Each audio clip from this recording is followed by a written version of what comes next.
Glória a Deus. De vez em quando é bom a gente ter alguns problemas técnicos, porque a gente recorda como que era a igreja primitiva.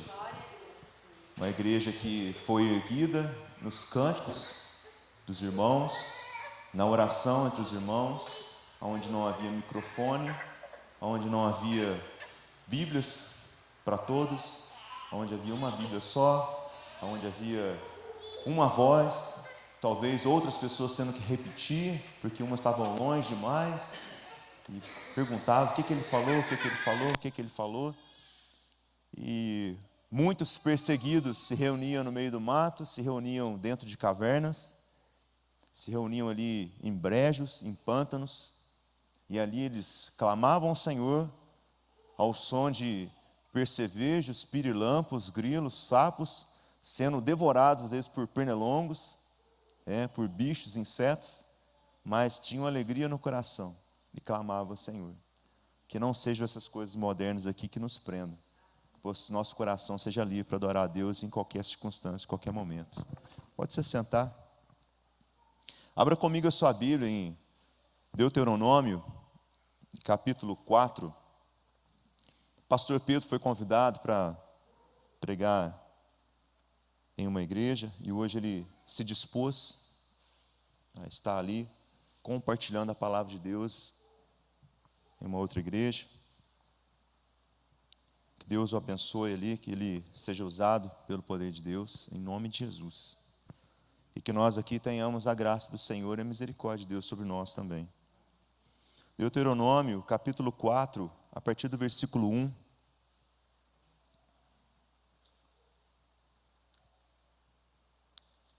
Deuteronômio 4, a partir do versículo 1. Diz o seguinte: Agora, pois, ó Israel, ouve os estatutos e os juízos que eu vos ensino, para que cumprirdes, para que vivais e entreis e possuais a terra que o Senhor Deus de vossos pais vos dá. Nada acrescentareis à palavra que vos mando, nem diminuireis dela, para que guardeis os mandamentos do Senhor, vosso Deus, que eu vos mando. Os vossos olhos viram o que o Senhor fez por causa de Baal-peor, pois todo homem que seguiu a Baal-peor, o Senhor, vosso Deus, consumiu do vosso meio. Porém, vós que permaneceres fiéis ao Senhor, vosso Deus, todos hoje estáis vivos. Eis que vos tenho ensinado estatutos e juízos, como me mandou o Senhor meu Deus, para que assim façais no meio da terra que passais a possuir. Guardai-os, pois, e cumpri-os, porque isto será a vossa sabedoria e o vosso entendimento perante os olhos dos povos, que, ouvindo todos estes estatutos, dirão: certamente este povo é gente sábia e inteligente. Pois que grande nação há que tenha deuses tão chegados a si como o Senhor, o nosso Deus, todas as vezes que o invocamos? E que grande nação há que tenha estatutos e juízos tão justos como toda esta lei que hoje vos proponho? Tão somente guarda-te a ti mesmo e guarda bem a tua alma, que te não esqueça daquelas coisas que os teus olhos têm visto, e se não apartem do teu coração todos os dias da tua vida, e as farás saber a teus filhos e os filhos dos teus filhos. Até aqui. Deuteronômio é um livro que relata as declarações de Moisés, tudo aquilo que ele falou para o povo durante a sua passagem pelo deserto, todas as ordens de Deus para o povo, todas as determinações ali de Moisés na separação de cada tribo. Ele faz um resumo, uma retrospectiva de tudo que aconteceu ali naqueles 4 primeiros livros da Bíblia. Então a gente vai ver em Deuteronômio aqui, repetir muitas coisas, e outras coisas a gente vai ver aprofundar. Coisas que passaram ali muito rapidamente pelos outros livros, a gente vê que no livro de Deuteronômio aqui um aprofundamento. A explicação para aquelas coisas que talvez a gente ficou meio assim, sem explicação. E Moisés aqui no capítulo 4, ele começa a preparar para trazer e relembrar o povo das leis do Senhor. Daquilo que ele passou 40 dias e 40 noites junto ao Senhor, recebendo dele as suas leis. Nesse tempo, ele não comeu e não bebeu. Do que ele se alimentou? Ele se alimentou da mesma coisa que nós vamos nos alimentar quando nós estivermos no céu, da presença de Deus, do sobrenatural de Deus. Diante de Deus não é necessário comida nem bebida, não é necessário nada, a não ser o próprio Deus. É Deus que sustenta, é Deus que tem poder. E Abraão ali fica 40 dias e 40 noites com o Senhor. E ele recebe toda a instrução de Deus, recebe os escritos do Senhor, as instruções do Senhor e a lei, né, que nós chamamos de 10 mandamentos, que o próprio Deus vai resumir ali, né, em poucas palavras, que é o que os judeus chamam ali de ouve, né? Ouve, Israel, mais ou menos, acho que é chamar, que eles chamam lá da lei, que é aquela que a gente vê Jesus citar ali no Novo Testamento. Amarás o Senhor teu Deus acima de todas as coisas, todas as suas forças, de toda a sua alma, de todo o seu entendimento. Então essa é a primícia, né? A coisa mais forte nos mandamentos do Senhor. Seguindo isso, talvez não precisaria nem da gente ouvir as leis, mas a lei veio para que nós pudéssemos conhecer o quão pecadores nós somos. A gente conhecer o nível do pecado que está em nós. Por isso que Deus trouxe a lei, e por isso que Paulo vai dizer lá, se eu não me engano, em Romanos, que a lei veio para que o pecado fosse destacado, para que a gente não andasse perdido, mas o pecado foi destacado. Então Moisés peleja com o povo, 40 anos no deserto. Um período ali que alguns vão dizer que levaria alguns dias para chegar. O próprio Deus diz, não podemos ir pelo caminho mais curto, porque o povo não está preparado para lutar. O povo não está preparado para a peleja. Então Deus escolhe um outro caminho para preparar o seu povo para a peleja, até que o povo esteja pronto para assumir. Eu creio que já sabendo que muitos daqueles que ali estavam não tinham condições de chegar diante dos filisteus e enfrentá-los. Por quê? Só de mandar os espias para a terra prometida e encontrar ali gigantes, já ficaram apavorados. Depois de ver Deus mandar um maná, depois de ver Deus transformar água amarga em água doce, depois de ver nuvem tampando o sol, protegendo o povo durante o dia, coluna de fogo iluminando o povo durante a noite. O povo ouviu Deus falar, ficou com medo. Não, Moisés, não fala para falar mais não, que deixa só falar com você mesmo, que a gente ficou com medo. Depois disso tudo, os espias entram na terra e o povo se apavora, porque lá tem gigantes e não confia no Senhor. A primeira ida de Moisés para conversar com Deus, Moisés demora muito, o pessoal olha no reloginho lá, vê que Moisés está demorando. Nós precisamos levantar um Deus para a gente adorar. A gente não pode ficar sem adorar a Deus. Tem que adorar alguém. Arão, vendo o clamor do povo, fala assim, traz o ouro aí, traz algumas coisas aí. Vamos fazer aqui um bezerro. Fizeram um bezerro e começaram a adorar, porque Moisés demorava muito. Então Moisés sofreu demais com aquele povo, dirigindo aquele povo no deserto. Água tirada da rocha e muitas outras coisas. Carne que Deus manda para eles comer até sair para o nariz. Então, mais ou menos assim que Deus fala, vocês vão comer até sair para o nariz agora, então. Aí vocês vão ter. É carne que vocês querem? Então vocês vão comer até sair para o nariz. Até passar mal, até doer a barriga de vocês, porque vocês não estão com sustento. Pensa bem, um pão que vem dos céus, algo que é inexistente, mas que cai dos céus,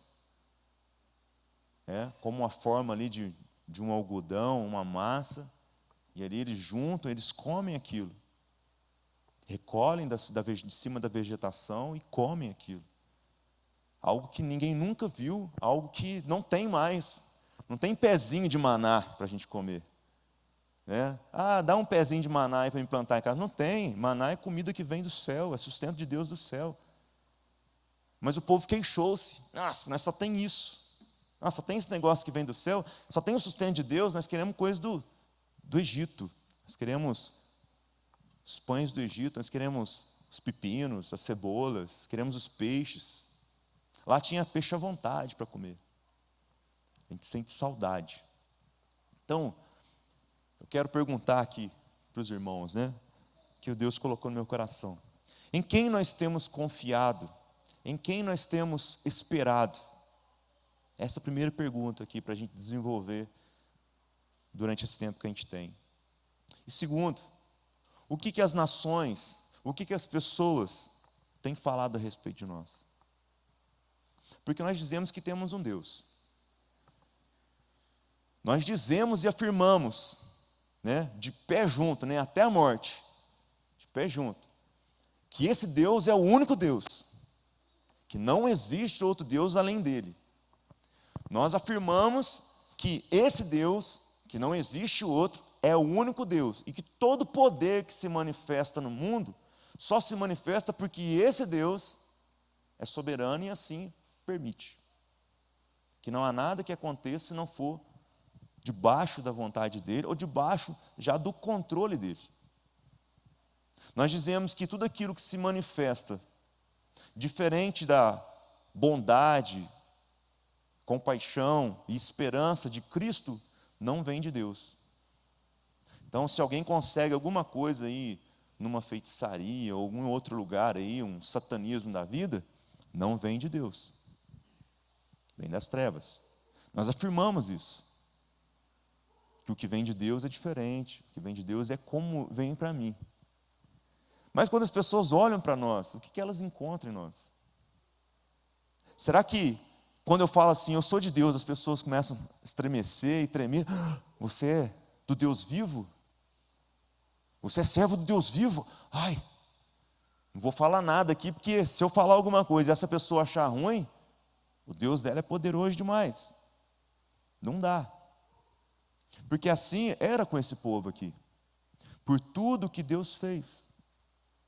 E Moisés, nesse primeiro tempo aqui, ele diz: não há um Deus como esse. Assim dizem as nações, assim dizem outros povos. Não há Deus como esse Deus. E não há povo tão sábio quanto esse povo. Sabe que quando as pessoas têm contato conosco, será que elas encontram em nós sabedoria de Deus? Ou nós temos agido como qualquer pessoa aí, estúpido, né? Na ignorância, agido por instinto, como um animal, como alguém que não tem razão, não tem consciência do que faz. Porque assim diz a palavra, daqueles que ainda vivem nas trevas. E a pergunta que eu sempre faço para mim, e eu deixo para os irmãos também, é: eu ainda estou nas trevas, ou eu já estou no reino de luz? Eu ainda pertenço a Satanás, ou eu sou de Cristo? Se eu sou de Cristo, que diferença eu tenho feito nesse mundo? Porque os que são de Cristo fazem diferença. Por mais simples que as suas vidas sejam, eles fazem diferença. Nós citamos aqui sábado a vida de Ruth. Ela tem um livro. Ela faz parte da árvore genealógica de Jesus. A avó aí de Jesus Cristo. Ela está ali dentro. Casada com Boaz. Uma mulher que não fez milagres, não expulsou demônios, não fez grandes coisas. Mas ela disse o seguinte: Noemi, eu abandono os meus deuses, abandono a minha família, o meu Deus é o seu Deus, sua casa é minha casa, sua pobreza é minha pobreza, sua viuvez é minha viuvez, sua morte é minha morte. Tudo que é seu é meu agora. E quando ela chega no lugar, ela não precisa falar muito. Que Boaz fala assim: não, nós já sabemos do que. Está todo mundo aí falando aí o que você fez. Está todo mundo aí, sim, surpreso com o que você fez. Então, será que a nossa condução de vida tem surpreendido as pessoas que estão ao nosso redor? Que Deus nós servimos e que Deus nós temos manifestado nesse mundo. Esse mundo está carente de Deus. Talvez eles não saibam, mas eles estão carentes de Deus. O mundo sempre foi carente de Cristo Jesus. E olha para você ver, nós estamos num período terrível. O Brasil está passando por transformação. Nós tivemos uma eleição que ela não está sendo aceita. Nós temos uma inconsistência nas questões econômicas. Estão mexendo no dinheiro do povo, no dinheiro de muitos. Estão mexendo na aposentadoria das pessoas. Muitos estão declarando que isso não presta. Outros estão declarando que isso é a esperança. Nós temos um presidente, que é ex-presidente, mas que é chamado de presidente até hoje. Nós temos uma ex-presidenta, que passou aí um período triste.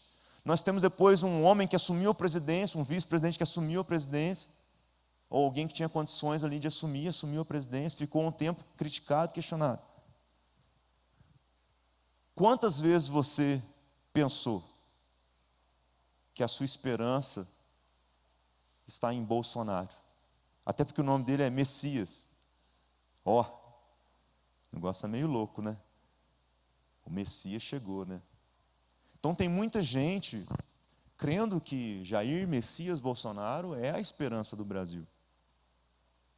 E eu não posso culpá-los por isso. Mas também tem muitos pensando que ele é a destruição do Brasil. Então, em quem confiar? Alguns jornais dizem, o Brasil acabou agora. Outros vão dizer, agora é a esperança do Brasil. Em quem que eu posso confiar? Então o povo está desesperado, porque todo mundo está juntando tempo para poder aposentar, porque não sabe o que vai dar isso aí. Então quer aposentar mais rápido para ver se consegue, porque não sabe como é que vai terminar. Se vai acrescentar mais 5 anos, mais 10, mais 20. Porque como é que eu posso crer nos políticos? Se hoje eles falam que está assim, amanhã na hora que eles votam de outro jeito. Que esperança eu posso ter neles? São homens como eu, falhos, sujeitos à corrupção, pecadores. Eles são, como eu, inclinados ao pecado. E dentro de um congresso, onde existe a política, e a política ela vai dizer que a voz da multidão, né, é o anseio ali do que eles têm que fazer, mas isso não é verdade, porque no final não é essa voz que é atendida, mas são as negociações ali que são saciadas, que são satisfeitas. Por quê? Porque amanhã eu tenho um projeto que precisa ser aprovado. Se ele não for aprovado, como é que eu vou ganhar a próxima eleição? Então são interesses próprios. Porque a partir do momento que existem homens ali, existe corrupção. Não é porque ele é político, mas é porque ele é homem. E na política é mais difícil ainda. Porque a corrupção, ela anda livre e solta no meio de cada homem. Talvez um homem bom, com intenção boa, de transformar alguma coisa, na hora que chega ali é corrompido. Por quê? O engano do coração. Engano do coração. Então Moisés trata com o povo aqui. Esse povo do qual Moisés começa a falar aqui, nesse texto aqui, capítulo 4, não é o povo que saiu do Egito. Porque o povo que saiu do Egito, morreu tudo. Não ficou ninguém, não sobrou ninguém. Por quê? Deus fez questão de matá-los. Com o tempo. Que muitos demoraram para morrer. Morreram de velhice. Morreram por tempo. Mas Deus esperou que cada um deles morresse. Inclusive o próprio Moisés. Deus se indignou porque Moisés não cumpriu a vontade dele. Porque ele disse assim, Moisés, manda que sai água na pedra. Moisés deu uma sarrafada no povo lá, não era para ele fazer isso. Moisés ralhou com o povo, lavou o ego lá com o povo e deu uma cacetada na pedra. A água saiu, o povo satisfez a sede. Mas Deus falou assim, porque você me desobedeceu, você também não vai entrar. Então como é que faz? Deus leva ele só para dar uma olhada, assim, essa aqui é a terra que o povo vai receber. Dizendo assim, eu cumpri e eu cumpro a minha promessa. Eu sou Deus que mantém firmeza, ainda que vocês pequem. Mas eu mantenho, a terra está aqui. Então Moisés morre. Deus leva ele. Mas ele não pisa na terra prometida. Então aqui são os relatos de Moisés instruindo o povo. Porque agora o povo vai entrar numa terra deles. E como terra deles, que ordem eles vão seguir? Porque naquela terra tinha vários povos, vários deuses, várias crenças, várias culturas.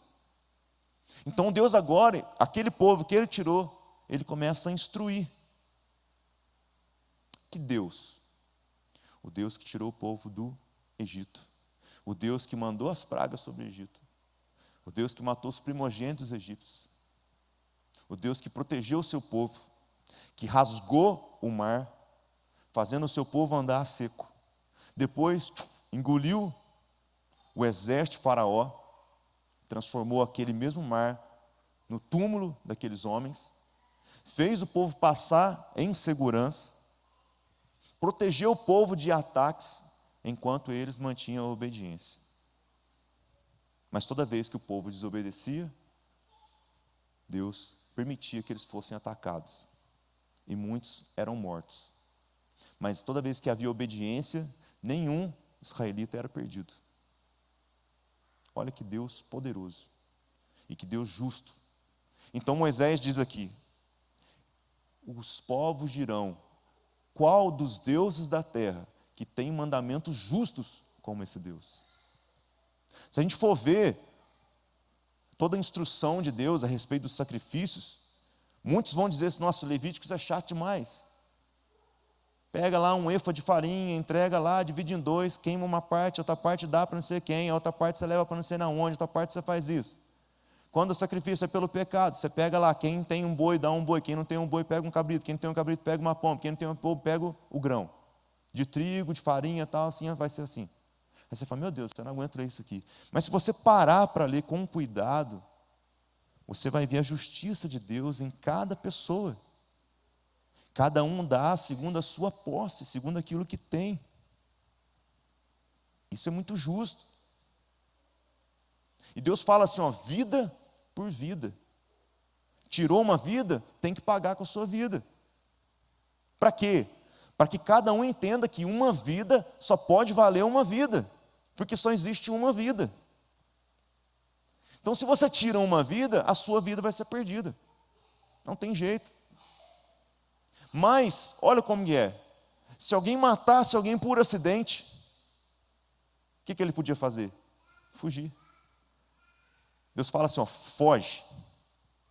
Foi acidental? Você não teve culpa? Foi por algum motivo ali? Foge.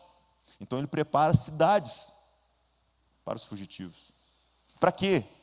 Para que por vingança aquela família não tentasse matar ele, o outro tentasse matar o outro tentar matar o outro, tentar matar o outro, tentar matar o outro, e acabou o mundo. A morte sem fim. Como que Deus é cuidadoso com o seu povo. Historicamente, se a gente procurar bem a fundo, eu creio que realmente não vai encontrar nenhum Deus como esse Deus. E por que nós temos dificuldade de crer verdadeiramente nele? Por que nós temos dificuldade de nos entregar verdadeiramente a ele? Por que as pessoas ainda não se renderam ao Deus das nossas vidas? Por que só o fato de dizer que nós pertencemos a esse Deus não gera temor no coração das pessoas? Jesus ensina na oração do Pai Nosso: santificado seja o teu nome. O santificado seja o teu nome, não sou eu que vou tornar o nome de Deus mais santo, mas eu preciso deixar o nome de Deus santificado pela minha vida. Porque, assim como diz a palavra, se as pessoas não creem em Deus, é porque o meu testemunho é ruim a respeito do Deus que eu sirvo. Se as pessoas se desviam do caminho, a culpa é minha, o meu mau testemunho. E a palavra ainda deixa assim: ai daquele que faz os outros tropeçar. Ai daquele que faz os outros tropeçar. É melhor que ele amarre uma corda no pescoço e lance. Com pedra ali, se lance num rio profundo, ou no mar. Por quê? Faz tropeçar. Jesus chega diante daqueles fariseus, saduceus ali, mestres da lei, e diz: ai de vós, fariseus hipócritas, por quê? Vocês estão à porta, Vocês não entram e não deixam as pessoas entrar. Vocês percorrem o mundo inteiro à procura de um prosélito, né? Um discípulo. Mas quando vocês pegam alguém, vocês transformam ele 2 vezes mais filho do inferno do que vocês mesmos. E às vezes a gente faz isso, pelo nosso mau testemunho, pela nossa vida que não está em Cristo verdadeiramente. As pessoas, quando encontram conosco, elas têm mais ódio de Deus do que tinha. Fala assim: Deus é isso aí, Israel, que você vive? Esse Deus poderoso, esse Deus santo, é isso aí que você vive? É essa vidinha aí sua que é Deus? Cadê o Deus de poder que eu conheço? Você perde a esperança à toa, você só reclama. As coisas começam a ficar ruins, você já começa a reclamar. Olha as suas postagens na internet. Reclama do prefeito, reclama de não sei quem, reclama de não sei quem. A sua confiança não está em Deus? Olha, se você reclamando da política, a Bíblia não diz que você tem que orar pelos políticos. Olha, você reclamando do teu inimigo, a Bíblia não fala que você tem que amar o teu inimigo, orar por aqueles que vos perseguem. Que Deus é esse que você crê? Então, se o nome de Deus não tem sido temido, quando nós nos apresentamos que nós somos desse Deus único e vivo, não é porque Deus perdeu o seu poder, é porque nós deixamos de representar esse Deus. E o que acontece conosco? Nós estamos pecando contra Ele. A palavra vai dizer que nós somos zombadores. Nós estamos zombando de Deus. Por quê? Nós dizemos que pertencemos a Ele, mas não vivemos segundo os seus mandamentos. E o que aconteceu com aquele povo que estava sob a guarda de Deus, sob o cuidado de Deus, mas desobedeceu a Deus, se rebelou contra Deus, murmurou das coisas que Deus estava fazendo? Todos eles foram destruídos. Todos eles foram mortos. Numa das revoltas que aconteceram lá, que a Bíblia fala, a revolta de Corá, que ele junta-se ali com alguns homens para disputar com Moisés ali quem é que recebia de Deus ou não, porque a questão é: por que Deus só fala com você? Deus vai falar com a gente também. Então Deus ora ao Senhor, entrega a situação para Deus. Deus fala assim: não, pode ficar tranquilo. Então Moisés se apresenta ali, só então foi o seguinte: povo, todo o povo de Deus, faz mais ou menos assim, faz um risco no chão. Quem acha que Deus fala comigo, vem para cá. Quem acha que Deus fala com ele, vai para lá. O povo se ajuntou, se organizou. Ele dá aviso: ó, afasta da tenda deles aí. Agora é o seguinte: se Deus está comigo, ou se Deus está com vocês, vocês vão morrer de velho. Se Deus está com vocês, vocês vão morrer de velho. Vai viver aí, até morrer. Mas se Deus está comigo, vocês vão ser engolidos pela terra. Ok? Ok. O que acontece? A terra se abre e engole todo mundo. Depois se fecha de novo. E todos aqueles que estavam junto ali, toda a família de Corá, é devorada. Se eu não me engano, sobram os filhos, que não tinham culpa de nada. Deus é justo. É um Deus poderoso. É um Deus que a sua justiça vem rapidamente. Nós olhamos aqui o Deus do Velho Testamento e muitos vão dizer: esse Deus é um Deus ruim. Nossa, esse Deus é muito mau, ele manda matar, ele manda fazer um monte de coisa ruim. Mas se a gente olhar com cuidado, é um Deus rico em misericórdia. É um Deus que tem leis para os estrangeiros. Ele tem leis que abonam, que satisfazem os estrangeiros. Diz assim: ó, se qualquer pessoa estrangeira, de qualquer outro povo, vier aqui e precisar de pousada, comida, acolhe eles. A única coisa que você não vai permitir é que ele adore outros deuses aqui. Porque o único Deus a ser adorado aqui sou eu. Mas eles podem dormir, eles podem comer, eles podem permanecer no meio de nós. Mas eles não podem adorar outros deuses. Porque isso é uma afronta ao Deus soberano. Se fizer isso, tem que morrer. Não dá para ficar. Tornou-se inconstante. Ele tornou imundo o lugar onde ele está. Ele não pode fazer isso. Mas Deus amparava até mesmo os estrangeiros. Então, as leis do Senhor realmente são justas. São justas. Voltando um pouco aqui naquele assunto, eu vejo muitos crentes, ou que se dizem crentes, defendendo a direita ou defendendo a esquerda, tendo uma posição política. Eu não sei até onde isso é pecado. Eu não sei. Eu só sei que muitos estão perdendo o controle. Estão entrando em disputas ali, estão gladiando entre si, crente, crente com ímpio, estão ali trocando ali farpas, tentando defender uma posição política, quanto que a nossa posição não é isso. Nossa posição é orar por esses homens. Nossa posição é não ter esperança nesses homens. Por quê? Economia estabilizada, paz mundial, eliminação da pobreza, todo mundo tendo tudo, só o anticristo vai trazer. Então, se eu quero isso, eu estou pedindo o anticristo. O único homem que vai trazer isso é o anticristo. Ele já está preparando o mundo para esse tempo. E a Bíblia fala, são 3 anos de paz. 3 anos de estabilidade econômica, paz. Todo mundo, né, dando aqueles pulinhos assim, né, no jardim, flores. Não tem pobre, não tem rico. Todo mundo igual. Ele vai trazer paz entre as religiões. É o que a Bíblia diz, paz mundial, 3 anos. Mas depois disso, as garrinhas saem para fora. E ele se apresenta. Então, o que as pessoas estão querendo com isso? Se elas querem um homem que resolva os problemas delas, elas estão querendo o anticristo, e não o Cristo. Porque o Cristo já veio. Ele já veio. E Cristo é aquele que pode satisfazer verdadeiramente as nossas necessidades. Porque a nossa terra não é aqui. Eu nasci no Brasil, mas agora minha terra não é o Brasil. A minha terra é a Nova Jerusalém, a Canaã celestial, a cidade de Deus. Essa é a minha terra agora. E a partir do momento que eu criei em Cristo e eu aceitei a Cristo, eu me tornei um peregrino nessa terra. E um peregrino, ele não cria sociedade nessa terra. Um peregrino, ele não cria raízes nessa terra, porque ele é um peregrino. Um peregrino peregrina, ele tem uma jornada com um objetivo. E só no fim dessa jornada é que ele tem o objetivo cumprido. Ele pertence àquele lugar.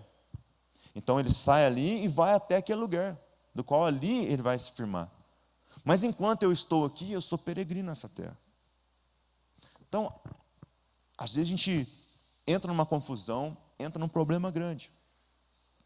Se realmente isso aqui se tornar um país de perseguição, como que vai ser?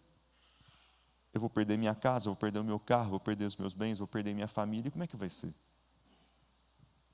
Então, o que adianta eu lutar por casa, o que adianta eu lutar por carro, o que adianta eu lutar por aposentadoria, se, em algum momento, esse país se tornar um país de perseguição ao cristianismo, eu vou perder tudo. Por isso que Cristo diz, aquele que quer me seguir, negue-se a si mesmo, pegue sua cruz e me siga. Por isso que para muitos dos discípulos que queriam seguir, ele fala assim, ó, o Filho do Homem não tem onde reclinar a cabeça. É isso que você quer? É isso. Não tem mais volta. Deixa eu enterrar os meus pais. Que os mortos enterrem os mortos. Não há tempo. O reino dos céus é emergente e urgente. E é instantâneo. Porque hoje eu posso estar vivo, mas daqui a 5 minutos eu posso estar morto. Ou Cristo pode voltar. E como é que eu vou resolver todo esse problema? É a parábola de Cristo Jesus a respeito do homem que tem uma grande produção, destrói seus celeiros e arruma celeiros maiores. E ali ele fala, agora estou abastado, agora eu posso viver tranquilamente. E às vezes a gente está assim, tentando viver a Jerusalém aqui, a Nova Jerusalém aqui. O meu Messias já veio. Os judeus estão esperando ainda. Muitos deles estão esperando o Messias ainda. Mas eu creio que para nós ele já veio. E sabe onde que ele está?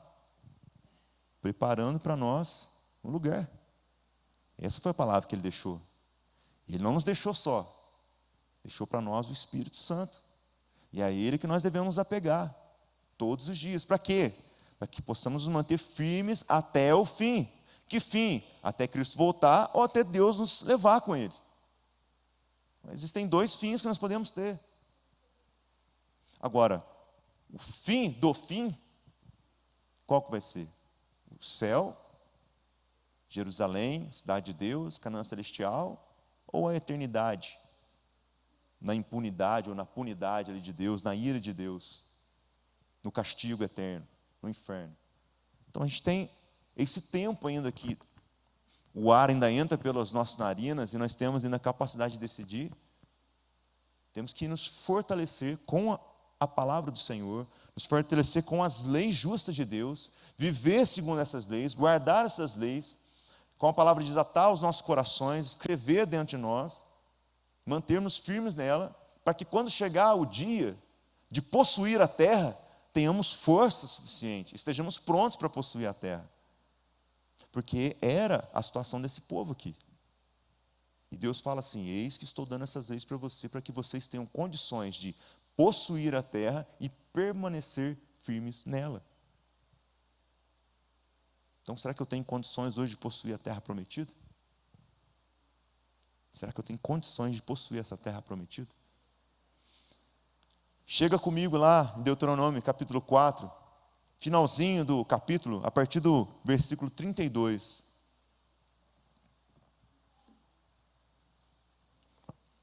Moisés, ele continua e diz o seguinte para nós, Deuteronômio 4, a partir do 32. Agora, pois, pergunte aos tempos passados que te precederam, desde o dia em que Deus criou o homem sobre a terra, desde uma extremidade do céu até a outra, se sucedeu jamais coisa tamanha como esta, ou se ouviu coisa como esta, ou se algum povo ouviu falar a voz de algum Deus do meio do fogo, como tu ouvistes, ficando vivo? Ou se um Deus intentou ir tomar para si um povo do meio de outro povo, como provas, e como sinais, e com milagres, e com peleja, e com mão poderosa, e com braço estendido, e com grandes espantos, segundo tudo quanto o Senhor vosso Deus fez no Egito, aos vossos olhos? A ti te foi mostrado para que soubesse que o Senhor é Deus, nenhum outro há senão Ele. Dos céus te fez ouvir a sua voz, para te ensinar, e sobre a terra te mostrou o seu grande fogo, e do meio do fogo ouviste as suas palavras. Porquanto amou teus pais, e escolheu a sua descendência depois deles, e tirou do Egito, Ele mesmo, presente e com a sua grande força, para lançar de diante de ti nações maiores e mais poderosas do que tu, para te introduzir na sua terra, te dar por herança, como hoje se vê. Por isso, hoje, saberás e refletirás no teu coração que és o Senhor é Deus, em cima nos céus e embaixo na terra. Nenhum outro há. Guarda, pois, os seus estatutos e os seus mandamentos, que te ordeno hoje, para que te vá bem a ti e a teus filhos depois de ti, e para que prolongues os teus dias na terra, porque o Senhor teu Deus te dá para todo o sempre. Esse todo sempre é a nossa terra prometida. Essa é a que nós esperamos, porque aquela terra já acabou, aquele povo já morreu, mas essa terra que dura eternamente é a nossa terra. Ouve os tempos passados, procura na história toda, e agora, um pouquinho além, um pouquinho avante de Moisés, na história cronológica, um pouquinho à frente de Moisés, vamos fazer um procurar na história de todos os povos, de todas as crenças. Será que existe um Deus que veio até a terra, se fez homem e morreu por um povo para chamar de seu? Será que há em alguma mitologia, será que em alguma crença, em algum lugar, um Deus que se humilha diante de homens, subsiste em forma de homem, se sacrifica numa cruz, humilhado, para salvar um povo pecador que é contra ele? Eu já ouvi falar de deuses que consagram homens valorosos, que venceram batalhas, que tiveram bons comportamentos, bons corações, ajudaram pessoas. Mas um Deus que vem em favor de quem não está nem aí para Ele, eu creio que história alguma existe. Então nós precisamos nos agarrar a esse Deus e a tudo aquilo que está registrado a respeito desse Deus. Nós precisamos declarar essas coisas todos os dias e aprender sobre elas todos os dias, porque são essas coisas que geram esperança no nosso coração. É saber que um Deus puro, santo, santo, santo, como nós vimos aqui sendo declarado durante as orações, santo, santo, santo, santo, todo-poderoso. Todos nós aqui declaramos algumas vezes aqui que Ele é santo, Ele é poderoso, Ele é supremo, Ele conhece todas as coisas, seus caminhos são mais altos que os nossos, seus pensamentos muito maiores que os nossos. Assim Ele diz, assim Ele afirma e assim Ele comprova todos os dias. Um Deus que faz algo que nenhum outro Deus já fez, uma história que não se repete em nenhuma outra história. Só isso já deveria ser para nós motivo de perseguir esse Deus, de nos render a esse Deus, nos tornar cativo e escravo desse Deus até a morte. E olha para a gente ver, que morte gloriosa. Após ela, seremos ressuscitados, depois de ressurretos, glorificados, para permanecer com Ele por toda a eternidade. É esse Deus que as pessoas lá fora estão esperando que nós vivamos. É essa a esperança que as pessoas lá fora estão esperando, estão precisando, estão querendo. Mas elas nunca vão ter se eu não viver segundo essa esperança. Elas nunca vão conhecer se eu não conhecer primeiro e viver segundo ela primeiro. Por isso Moisés nos diz, e por isso Cristo nos diz: guarda no teu coração os meus mandamentos. Guarda, que assim você vai provar que me ama. Aquele que me ama é amado do meu Pai, e eu o amarei e me manifestarei a Ele. Essa é a palavra de Cristo para nós. Ele é a nossa esperança, Ele é o nosso Messias, Ele é o ungido de Deus que veio para nós. Ele é a nossa salvação, não há salvação em nenhum outro, não há poder em nenhum outro, nem acima dos céus, nem embaixo na terra, a não ser em Cristo Jesus. Mas será que nós temos vivido segundo essa esperança? Essa esperança queima no nosso coração, ao ponto de nós nos satisfazermos com essa esperança e falarmos assim: pode vir pobreza, pode cortar minha aposentadoria, pode fazer o que vocês quiserem, pode libertar os presos tudo, pode libertar aí o preso que vocês querem, pode vir ditadura militar, pode vir tortura, eu não me importo, eu já morri e já estou com Cristo. Eu já fui, eu sou peregrino aqui. Porque no tempo dos homens bíblicos foi assim. Quase sempre eles estavam sendo dominados ali, sob o jugo de outro povo, de outro império, de outros homens. Daniel não estava nem aí, se a lei dizia que ele não podia se dobrar e adorar outro Deus ou orar para outro Deus. Ele simplesmente falou assim: ó, que horas é? Nossa, deu a hora de orar, deixa eu ir lá. Ai, e agora? E a lei? Ai, meu Deus, ai Deus, como é que eu vou fazer? Eu não vou esconder no meio do mato por orar, não. Ele simplesmente foi para o lugarzinho dele, ali na sacada, olhou para o lugar onde virou para o lugar onde tinha que virar, desceu o joelhão no chão e clamou ao Senhor. Ah lá, está orando outro Deus, tá? Eu estou orando sim. Ah, então você confessa? Então, eu estava. Então eu vou jogar para o cerveão, tá bom. Só por causa disso, e pela fé e pela vontade de Deus, que hoje nós contamos a história de Daniel na cova dos leões. Agora, se ele ficasse preocupado: ai meu Deus, e agora? A lei está dizendo que eu não posso. Ah, e agora? Olha para você ver a lei que fizeram injusta. Ai meu Deus, não estão permitindo mais que eu ore. E aí, ai Deus, o que eu vou fazer? Não, meu Deus é o governador supremo do universo. Ele é o Todo-Poderoso. O meu Cristo é o Rei dos Reis, Senhor dos Senhores. Eu tenho que pensar e falar como Cristo falou para Pilatos.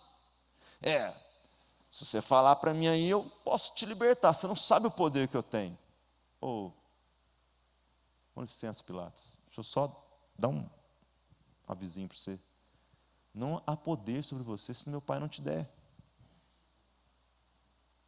Então, O governo pode fazer o que ele quiser, não há poder sobre ele se o meu Pai não der. É isso que nós devemos viver, é isso que tem que ser esperança nossa. Não leis de homens, não mandamentos de homens, não escrituras assinadas por homens, porque um homem assina hoje, amanhã um outro homem faz cair aquela lei. Mas as leis divinas, elas estão aqui e elas operam desde a eternidade até hoje. O sol não saiu, acho que nem 1 milímetro da sua posição. Alguns cientistas vão dizer que o sol está sumindo, estão apagando. Pelo calor que está fazendo aí, se ele apagou um pouquinho, eu queria saber como é que era o calor lá. E se o frio deixou de ser frio, eu quero saber como é que era o frio, porque ainda faz frio. Então, são os homens tentando enfraquecer o poder de Deus. As estrelas permanecem no mesmo lugar até hoje. Ainda que o cientista diz que a estrela que eu vejo, ela não existe mais, porque é um brilho que está desde a eternidade ali, aquele brilho está vindo na velocidade da luz, e o que nós estamos vendo ali já acabou. Bom, desde quando eu vejo história, as histórias primitivas, o povo se guiava pela mesma estrela que está ali brilhando até hoje. Por quê? Deus disse lá no começo dos tempos, haja, acabou. Uma palavra que ele deu, haja. Haja luz, haja estrelas, haja sol, haja lua. Gente, é nesse Deus que eu preciso confiar. E essa esperança que eu preciso transparecer para aqueles que estão desesperados. Por que as pessoas estão sofrendo de depressão? Por que as pessoas estão sofrendo de ansiedade? Porque elas estão tentando confiar nos homens, na força do próprio braço, na sua própria justiça, na justiça aqui da terra. Não existe justiça na terra, senão a justiça de Deus executada sobre a terra, ou os mandamentos de Deus praticados sobre essa terra. Fora isso, nada é justo. Não existe um homem bom e justo, não existe. O justo é aquele que vive pela fé. E o que vive pela fé não está preocupado com as coisas que os homens dizem, porque a fé é a esperança em coisas que eu não vejo. Eu espero. E a convicção de fatos que eu não posso ver. Coisas extraordinárias que não aconteceram ainda. Porque se eu posso ver, não é fé que eu preciso, porque eu posso ver. Mas se eu não posso ver, então é de fé que eu preciso. Não precisamos crer. As pessoas precisam olhar para nós e saber assim, ó, aquela mulher, aquele homem, aquele jovem, aquela criança, eu nunca vi fé tão grande quanto eu vejo nela. Está tudo de cabeça para cima, de pernas para o ar, né? E ele está como se não tivesse acontecendo nada. Irmão, que uns chamam a gente de irmão, né? Você não preocupa com isso, não? Não, não preocupo não. Por que você não preocupa? Porque minha preocupação está nas coisas do Senhor. É Ele que cuida. É Ele que manda, é Ele que organiza as coisas. E outra, gente, se a gente for ler as coisas que estão para vir, a gente não vê muita coisa boa para acontecer, nós vemos a coisa ficando ruim. Então, a gente tem que preparar para isso. A Bíblia chama de grande tribulação. Uns vão dizer que a gente não vai passar, outros dizem que a gente vai passar, não interessa. Mas a Bíblia diz que vai vir. Então, não vai vir um mar de rosa, a não ser os 3 anos do anticristo. Então, eu não posso esperar de homens essa esperança, porque a minha esperança está nos céus. A minha esperança está em Cristo. A minha esperança está no Pai da eternidade. E o meu consolo aqui nessa terra está no Espírito Santo. É nele que eu me aconchego, é nele que eu consolo, é nele que eu creio. Em nome de Jesus. Vamos ter mais confiança no Senhor. Vamos esperar mais em Deus. Nosso Deus é um Deus poderoso. Então que vivamos segundo o poder desse Deus. Em nome de Jesus. Vamos orar? Vamos clamar? Algum pedido de oração?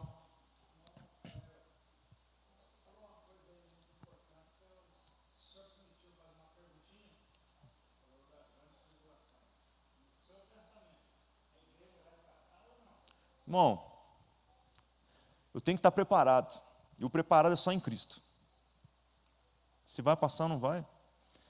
Tem muitos discutindo o que vai acontecer. Nós não precisamos saber o que vai acontecer. Nós precisamos estar preparados. A palavra de hoje ela diz isso. Estejamos preparados para o dia. Só isso. Então, assim, independente do tempo, do momento, do lugar, de como vai ser, eu tenho que estar preparado.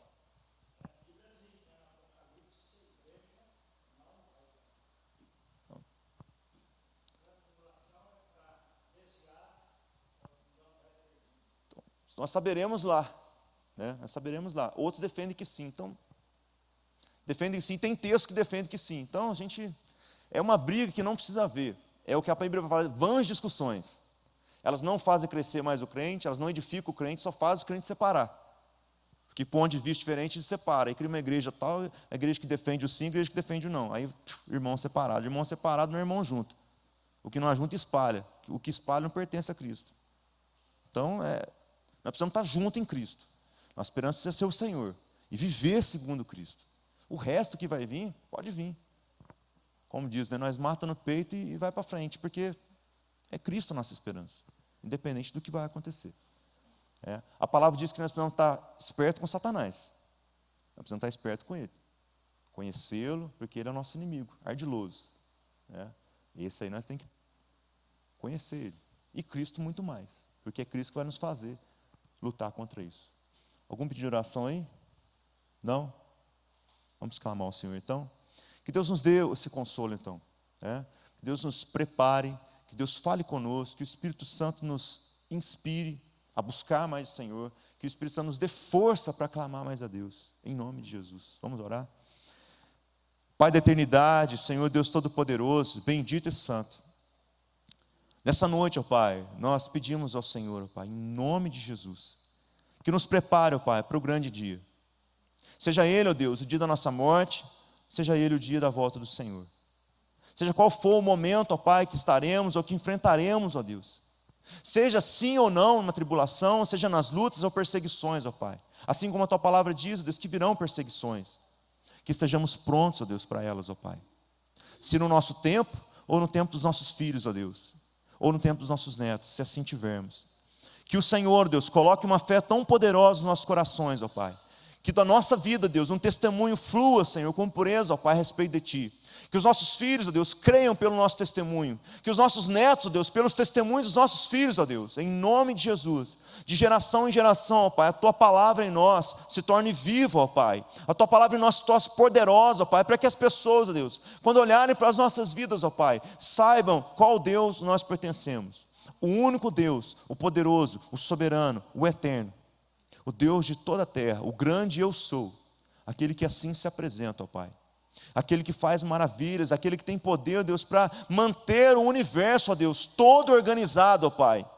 Assim como muitos homens tentam avançar, Senhor, dizem que existem galáxias e galáxias e galáxias. O Senhor fez cada uma delas, ó Pai, apenas com a Tua palavra, Deus. E nós nada sabemos, ó Deus.